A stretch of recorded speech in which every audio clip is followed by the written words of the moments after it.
We can fight back. We can remember that we do have power. They don't want dissent, so protest.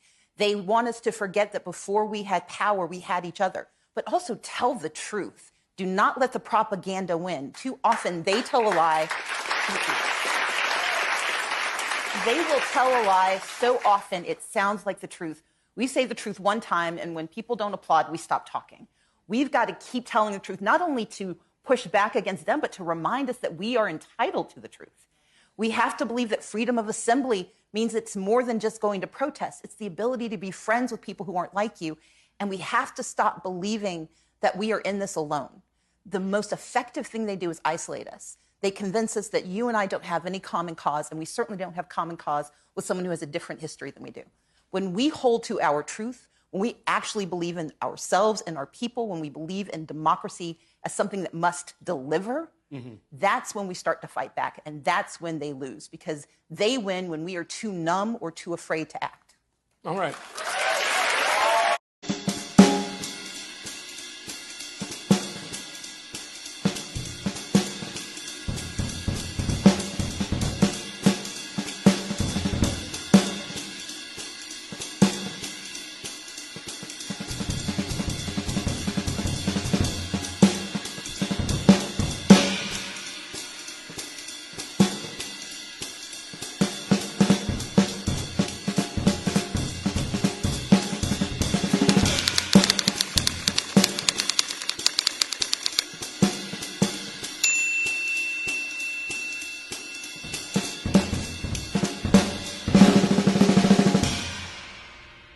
Let's put it this way. The mass media, the major avenues of mass communication, such as television networks, radio conglomerates, and print media, have pretty much abandoned their stated mission to inform the public, and have seemingly turned whole hog into either vehicles of government policy or just moneymakers.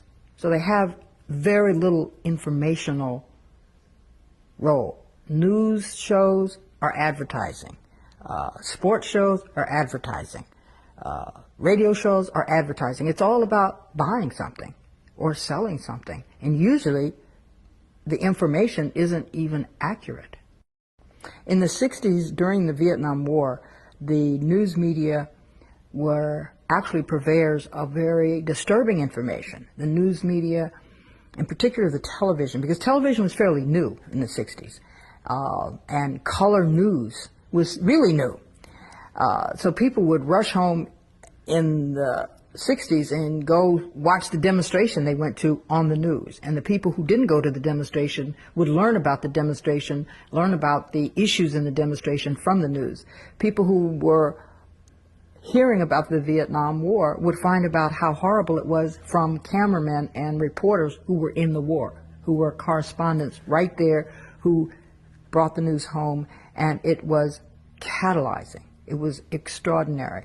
I think the way the current news media functions is a direct result of a study and analysis of the impact of direct news. So when the United States is at war, there are no correspondents that go on the battlefield. The correspondents are able to get information from the generals or from authorized sources or from releases. The understanding that journalists have some kind of independence and have some kind of commitment to their craft seems to have evaporated.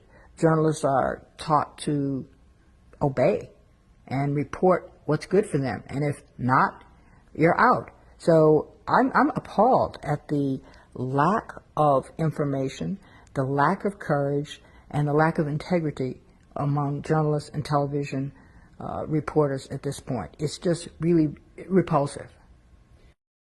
I think it's a consequence of the corporate determination. Most of the networks, most of the newspaper chains, most of the radio networks are owned by massive corporations whose primary product is not information. It's some type of machinery, like Westinghouse or GE. There's probably 5 major corporations that control both publishing, television, and print. It's just a product. It's an interchangeable product. And it seems to be that entertainment is to deaden people as opposed to awaken them, and to numb them as opposed to stimulate them to act.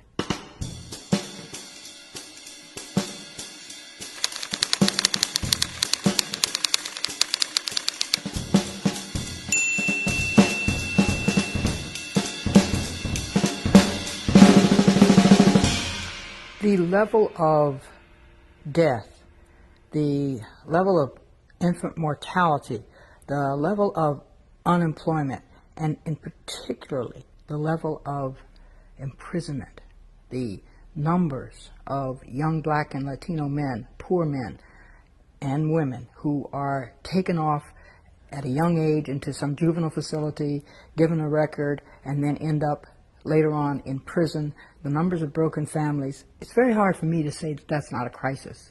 It's a social collapse. It's a form of cultural decay, political abandonment, neglect at a level that is a violation of international law. It's not that it's not a crisis. What it is there's no political acknowledgement on the part of the basically racist and highly elitist leadership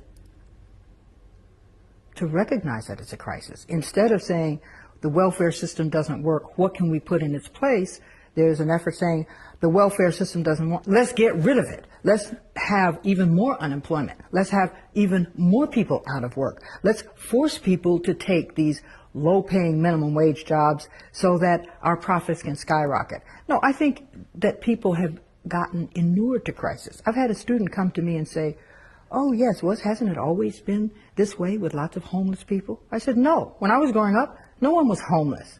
There were a lot of people who were poor, but they had a place to live. The crisis of homelessness is something that was a consequence of the Reagan administration's policies of refusing to fund public housing, allowing the market system to take off, allowing the real estate industry to just go hog wild on a profit motive. And so, no, I don't think it's not a crisis. I think it is a profound crisis. What I think is true is that there's a refusal on the part of the larger society to pay attention. People who are affected by the chronic crisis are people who've been designated over several centuries as people who are inferior. There's 2 ways to be inferior within the American order. One is to be poor, and the other one is to be non-white. So if you happen to be poor, you happen to be non-white, you are by definition inferior. Now, there's this other concern that if you really had equal talent with the rest of the society, you wouldn't be poor. You'd go find a job. You would just overcome all these problems. Now, what that does is put all the weight on the person, but the person is not the architect of the institutions of wealth and poverty, or the architect of the value of whiteness versus brownness or yellowness or blackness. So the person, the individual, the little kid who's born into a poor family doesn't know that everything's stacked against them. So they just cheerfully go along playing. And I've had many friends tell me, oh, I didn't know we were poor until the social worker came and told us we were poor. There's a lot of misinformation and isolation, and this value of individualism is so deeply ingrained that people refuse to see that there are institutional barriers that have been in place for like 200 years, structured so that, to put it bluntly, the rich get richer and the poor get poorer. Deliver us, Lord, from the deceptive lie that says our nation will be better off if those who have little get less and those who have too much get more. Nobody in city council chambers will say at a microphone, housing isn't about shelter anymore. It's about yield. And I've covered this in a lot of my earlier episodes. After all, human beings who can't produce yield, they don't get a zone. They end up with citations, or worse, jail. Housing that was once a human right has become a financial instrument, then a speculative casino. Then it became a class filter, and now it's a compliance test. You see, if you can pay, well, then you can stay. But if you can't, you better move on. But again, move where? After all, they look at it as, well, that's not their problem. The cruelty isn't just that the system doesn't care. The cruelty is that the system here doesn't feel obligated to answer the question in the first place. So how did the last resort become illegal? Well, that's a good question. You see, when the rent is too high and the mortgage is out of reach, and the waiting lists are closed and all the shelters are full, people do what human beings have always done when backed into a corner. They improvise, they adapt, they overcome. They downsize, convert, share, repurpose. They live smaller, or they live different. And this is not chaos. This is what I call resilience. And that's exactly why the system hates it the most. Because every time the poor or the elderly invent a workaround, it threatens the one thing the system worships above all else: compliance through dependency.